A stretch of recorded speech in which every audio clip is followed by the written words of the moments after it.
Hello viewers, இன்னைக்கு நம்ம the saga of Tanya the evil episode 4 review பத்தா பார்க்க போறோம். எபிசோட் 3 பார்க்காதவங்க டிஸ்கிரிப்ஷன்ல லிங்க் தரேன், மறக்காம போய் பார்த்துட்டு வாங்க. நம்ம சேனலுக்கு புதுசா வந்தீங்கன்னா சேனலை மறக்காம சப்ஸ்கிரைப் பண்ணிட்டு பாருங்க. வாங்க வீடியோக்குள்ள போகலாம். போன எபிசோட்ல டானியாவை ஃபர்ஸ்ட் லூட்டன்ட்டுக்கு ப்ரமோஷன் பண்ணாங்க. அதுவும் இல்லாம மிலிட்டரி அகாடமிக்கு வர சொன்னாங்க. இப்ப டானியாவும் அவளுக்கு கொடுத்த குவார்டர்ஸ்ல நிம்மதியா தூங்கி எழுந்து மிலிட்டரி அகாடமி கிளம்பிட்டு இருக்கா. ஆனா அவ மிலிட்டரி அகாடமி போகும்போது கூட கையில் கன் எடுத்துட்டு போயிட்டு இருக்கா. டானியாவும் நான் ஃப்ரண்ட் லைன்ஸ் இருந்து வந்து 6 மாசம் ஆச்சு, ஆனா ரத்தத்தோட வாசனையும் கன் பவுடரோட வாடையும் என்னை விட்டு போக மாட்டேங்குது. ஆனா இப்போ என்னோட வாழ்க்கையை நான் என்ஜாய் பண்ணலாம். இது பேருக்கு வேணா மிலிட்டரி அகாடமியா இருக்கலாம், ஆனா இதுவும் சாதாரண யூனிவர்சிட்டி மாதிரி தான். அதுவும் இல்லாம இங்க இருக்கிறவங்க எல்லாருமே என்ன மரியாதை பாத்துக்கிறாங்க. ஒருவேளை மெடலோட வந்ததுனால இப்படி பண்றாங்க போல. இப்போ இங்க இருக்க மிலிட்டரி ஆஃபீஸருக்கு நான் யாருங்க இதை காட்டினா போதும், எனக்கு லைஃப் செட்டில் ஆயிடும்.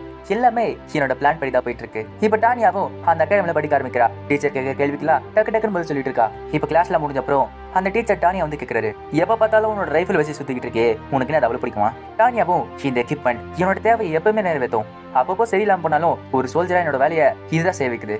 அங்க இருக்கு அப்படின்னா அது சரி, ஃப்ரண்ட் லைன் சேர்ந்து வரவங்களே இப்படிதான் போல. இது பக்கத்துல இருக்கிறப்ப என்னோட எனிமிஸ் இருக்காங்கிறத ஞாபகம். அதுவும் இல்லாம பீயிங் எக்ஸஸ் விடுறதுக்கு எனக்கு இப்ப சான்ஸ் கிடைக்கணும் தெரியாது. நீ எந்த ஃபார்ம் நாடு, அப்போ அந்த சான்ஸை யூஸ் பண்ணிக்கிட்டு உன்னை நான் சாகடிக்காம விட மாட்டேன். இப்ப டானியாவும் லைப்ரரிக்குள்ள போறா. அங்க போய் ஒரு புக் எடுக்க பாக்குறா. ஆனா அவளுக்கு கேட்டல. அந்த புக்கை இன்னொருத்தர் எடுத்து கொடுக்குறாரு. டானியாவை பார்த்துட்டு, அட ஜெனரலா, என்னோட பேரு டானியா ஜிகர்ஷாப், நான் இங்க ஒரு ஸ்டூடெண்ட் தான். அதுவும் இல்லாம இம்பீரியல் ஆர்மில நான் ஒரு ஃபர்ஸ்ட் லூட்டனன்ட் மேஜ். அந்த ஜெனரலும் ஓகே, என் பேரு வைஸ் டைரக்டர் ஜெட்டோர், நான் ஸ்ட்ராட்டஜி அண்ட் ஆபரேஷன்ல இருந்து வரேன். டானியாவும் இது ஒரு கம்பெனியா இருந்தா இவர் ஒரு பெரிய பொசிஷன்ல இருந்திருப்பாரு. உங்களை பார்த்ததுல ரொம்ப சந்தோஷம் சார். அந்த ஜென்ரலும் உன்னை பத்தி நான் நிறைய கேள்விப்பட்டேன். டானியாவும் ரொம்ப நன்றி சார். சரி, உனக்கு இப்ப எந்த வேலையும் இல்லைன்னா என் கூட கொஞ்சம் வா அப்படின்னு கூப்பிடுறாரு. அவளும் ஓகே சார் அப்படின்னு சொல்லிட்டு அவர் கூட போறா. இவர் மட்டும் நான் இம்ப்ரெஸ் பண்ணிட்டேன்னா என்னோட லைஃப் செட்டில் ஆயிடும். இப்ப டானியாவும் அந்த ஜெனரல் ரூம் போய் பேசுறாங்க. அந்த ஜெனரலும் உங்ககிட்ட ஒரு விஷயம் கேட்டாகணும், அதனால தான் இங்க வர சொல்லியிருக்கேன். லிeutenant, போரை பத்தி என்ன நினைக்கிறீங்க? டானியாவும் இது என்ன ஒரு டெஸ்டா? இந்த மாதிரி இம்பீரியல் சோல்ஜருக்குலாம் கரெக்டான பதில் சொல்லி ஆகணும். டானியாவும் என்ன மன்னிச்சிருங்க சார், உங்க கேள்வியை கொஞ்சம் தெளிவா கேளுங்க அப்படின்னு கேட்கறா. சரி, நான் வேற மாதிரி கேட்கறேன். வர போர்ல என்னெல்லாம் டெவலப் பண்ண முடியும்னு நினைக்கிறேன். டானியாவும் சரி, உங்க பர்மிஷனோட நான் பேசுறேன். இப்ப நடந்துட்டு இருக்க சின்ன சின்ன போர் எல்லாமே சேர்ந்துக்கிட்டு ஒரு பெரிய உலக போரா ஆக போகுது. அந்த ஜெனரலும் என்னது ஒரு வேர்ல்டு வாரா? டானியாவும் ஆமா, இங்க நடக்கிற மாதிரி போர்லாம் கிடையாது, இது ஒரு குளோபல் வார். இருக்கிற எல்லா பெரிய பெரிய கண்ட்ரியுமே தான் பவருக்காக ஒருத்தர் அடிச்சுப்பாங்க. அதுதான் ஒரு வேர்ல்டு வார். இந்த உலக லெவல்ல நம்ம எம்பையரோட மிலிட்டரி ரொம்பவே அதிகமானது. நம்ம ரிபப்ளிக் கூட தனியா ஒரு போர் போட்டாலுமே நம்ம ஜெயிச்சுவோம். அதுவும் இல்லாம நம்மளோட கண்ட்ரி தான் இந்த கான்டினென்ட்லே ஒரு சுப்பீரியர் கண்ட்ரியா மாறிடும். ஆனா அங்கதான் பிரச்சனையே இருக்கு. மத்த பெரிய பெரிய கண்ட்ரிலாம் இந்த ஆலட் கிங்டம் மாதிரியோ இல்ல ரூசி ஃபெடரேஷன் மாதிரியோ அவங்க எல்லாருமே இதை சும்மா விட மாட்டாங்க. இப்போதைக்கு அவங்களுக்கு இருக்கிறது 2 ஆப்ஷன் தான். ஒரு பெரிய கண்ட்ரி உருவாகிறதுக்கு அவங்க விடுவாங்களா, அப்படின்னா இது வளர்றதுக்கு முன்னாடியே அதை அழிச்சிருவாங்களா? அந்த ஜெனரலும் எனக்கு புரியுது, நீ என்ன சொல்ல வரியோ எனக்கு ஃபுல்லாவே புரியுது. டானியாவும் அட நான் அவரை இம்ப்ரெஸ் பண்ணிட்ட போல, என்னோட பழைய வாழ்க்கையில இருக்க நாலேஜ் வச்சுக்கிட்டு இவர்கிட்ட நல்லாவே பேசுறல. டானியாவும் சரி, இதுக்கும் மேல சொல்லுவோம் சார். மற்ற கண்ட்ரில அந்த போர்ல கலந்துக்கிறது தடுக்கவே முடியாது. அவங்க சுத்தி வலிச்சு கூட ஆரம்பிக்கலாம். எப்படின்னா ரிபப்ளிக் கண்ட்ரிக்கு அவங்க ஹெல்ப் பண்ணலாம். எக்ஸாம்பிளுக்கு வெப்பனை கொடுக்கறதோ இல்ல சோல்ஜர்ஸ் அனுப்புறதோ அந்த மாதிரி நிறைய காரியங்களை செய்வாங்க. டானியாவும் மனசுக்குள்ள இப்படிதான் ஒரு பிரசன்டேஷன் கொடுக்கணும். என்னோட பழைய பாஸ் மட்டும் இப்ப நான் பேசுறதை பார்த்தானா வாயை பொந்து பார்த்துட்டு இருப்பான். ஜெனரலும் சரி, அதை எப்படி நீ ஹேண்டில் பண்ணுவ? டானியாவும் ஒரு டிஃபென்சிவ் ஸ்ட்ராட்டஜி, அப்புறம் மேஜர்ஸை வச்சுக்கிட்டு அட்டாக்கிங் ஸ்ட்ராட்டஜி. ஜெனரலும் நீ சொல்ற மாதிரி மேஜர்ஸ்லாம் பவர்ஃபுல் தான், ஆனா அந்த அளவுக்கு நம்ம கிட்ட கிடையாது.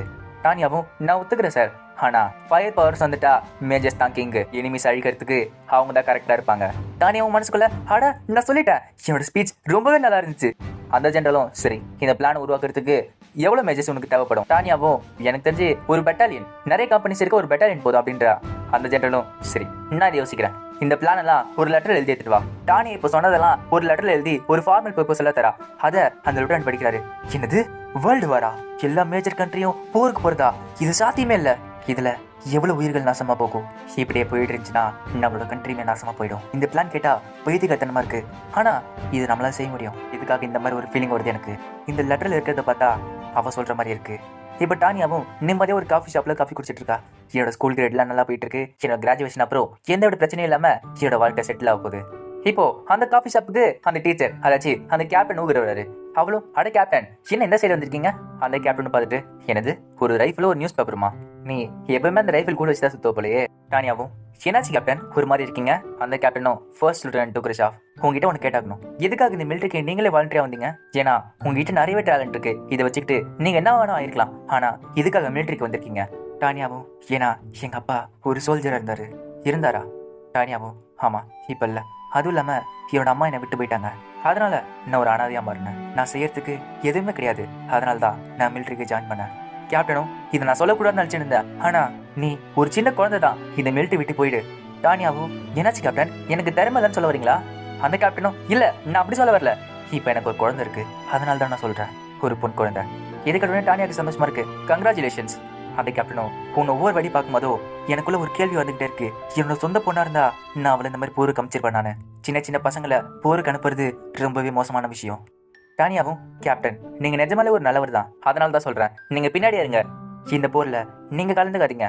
அந்த கேப்டனும் இல்ல, என்னால அதை செய்ய முடியாது. டானியாவும் கேப்டன் இப்ப நீங்க சண்டை போடுறது உங்களுக்காக மட்டும் இல்ல, நீங்க அவ கூட இருந்தாதான் உங்க பொண்ணை நல்லா பாத்துக்க முடியும், அப்பதான் அவளோட வாழ்க்கை நல்லா இருக்கும். அந்த கேப்டனும் சரி, நான் சொல்ல வேண்டியது சொல்லிட்டேன், இங்க இருந்து நான் கிளம்புறேன் சொல்லிட்டு அங்க இருந்து கிளம்புறாரு. இப்ப டானியா மனசுக்குள்ள நினைச்சு பாக்குறா, இப்போ அந்த கேப்டனுக்கு ப்ரொமோஷன் கிடைக்காது, எனக்கு தான் இருக்க போறாரு. அதுவும் இல்லாம மிலிட்ரியில ஒரு ஆள் என் பக்கம் இருக்கிறது எனக்கு தான் பெனிஃபிட். இந்த மாதிரி நேரத்தில் தான் மனுஷங்க நமக்கு ஏற்ற மாதிரி மனிப்புலேட் பண்ணணும். இப்போ ஹெட் குவார்டர்ஸ் கட்டுறாங்க. ஹெட் குவார்டர்ஸ்ல இருக்கிற எல்லா தேட்டர்லையும் பேசிட்டு இருக்காங்க. ட்ரைனிங் தேட்டர்லயோ மற்ற எல்லா தேட்டர்லயும் கொஞ்சம் கொஞ்சமா நம்மளோட சோல்ஜர்ஸ் தோத்துட்டே இருக்காங்க. அந்த ஜென்ரலும் சரி, என்கிட்ட ஒரு பிளான் இருக்கு, நம்ம வேணா புதுசா ஒரு ஸ்பெஷல் யூனிட் உருவாக்குவோம். இன்னொரு ஜென்ரலும் இந்த மாதிரி நம்ம செஞ்சோம்னா அவங்க நமக்கான வேலையை ஈஸியா செஞ்சிருவாங்க.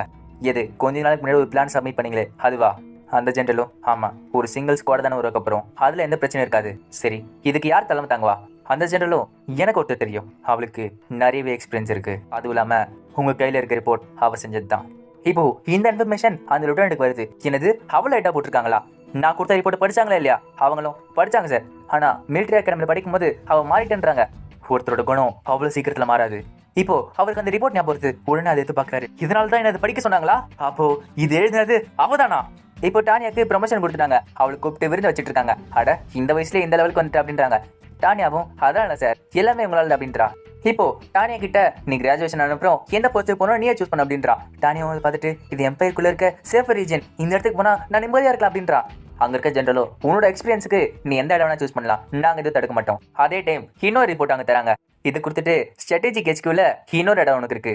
டானியாவும் அப்போ இந்த பொசிஷன்லாம் சும்மா ஒரு ஷோக்கு தானா, எனக்கு கன்ஃபார்ம் இதுதான் சூஸ் பண்ண வைப்பாங்க போல, எனக்கு இவங்க சாய்ஸே கொடுக்கல. அந்த ஜென்ரலும் லிeutenant அக்ரிஜாப், இப்போத்துல இருந்து ரேபிட் ரெஸ்பான்ஸ் மேட்ச் பெட்டாலியனுக்கு நீ தான் இன்சார்ஜ் ஆக போற, உனதான் இன்சார்ஜா போட போறேன். இதை கேட்ட உடனே டானியாக்கு ஷாக் இருக்கு. என்னது, ஒரு பெட்டாலியனா? இப்போ அவ சொன்னது அவளுக்கு ஞாபகம் வருது. அட, இது நான் தானே சொன்னேன். அவ யோசிச்சு பாக்குறா, இந்த மாதிரி ஒரு பெட்டாலியனுக்கு இன்சார்ஜா இருக்கிறதுக்கு நான் ஃப்ரண்ட் லைன் சேர்ந்துப்பேன்.